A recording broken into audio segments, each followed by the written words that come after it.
তিনি উল্লেখ করেছেন একটি হাদিস, ইবাদতের যে হাদিসের ভাষাতে ইবাদত বিভিন্নভাবে আল্লাহ রাসূল সাল্লাল্লাহু আলাইহি ওয়াসাল্লাম উল্লেখ। তার মধ্যে একটি হাদিস রাসূল সাল্লাল্লাহু আলাইহি ওয়াসাল্লাম বলেন আনি নু'মান ইবনে বাশির রাদিয়াল্লাহু আনহু আনিন নবী সাল্লাল্লাহু আলাইহি ওয়াসাল্লাম قال বাশির ইবনে বাশির রাদিয়াল্লাহু আনহু তিনি বলেন রাসূলুল্লাহ সাল্লাল্লাহু আলাইহি ওয়াসাল্লাম তিনি বলেছেন আদ-দুআউ হুয়াল ইবাদাহ। ইবাদতের আল্লাহ রাসূল বলেন ইবাদত হচ্ছে দোয়া। বুখারী মুসলিমের একটা হাদিস। তাহলে ইবাদতের কথা বলতে যে আল্লাহ রাসূল বলেন ইবাদত হচ্ছে দোয়া।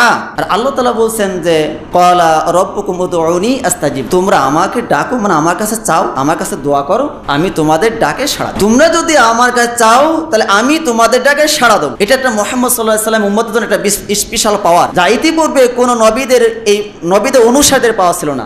আগে আল্লাহ সুবহানাহু ওয়া তাআলা নবীদেরকে বলতেন যে নবী তুমি আমার কাছে চাও, আমি তোমাকে দেবো, কিন্তু এখানে উম্মতকে সম্বোধন করেনি। কিন্তু আল্লাহ সুবহানাহু ওয়া তাআলা শেষ নবী মুহাম্মদ সাল্লাল্লাহু আলাইহি ওয়াসাল্লামের উম্মতদেরকে এই সম্বোধন করেছেন যে তোমরা আমার কাছে চাও, আমি তোমাদেরকে দেব। এটাকে ইবাদত হিসাবে আল্লাহ সাল্লাল্লাহু আলাইহি ওয়াসাল্লাম আখ্যায়িত করেছেন।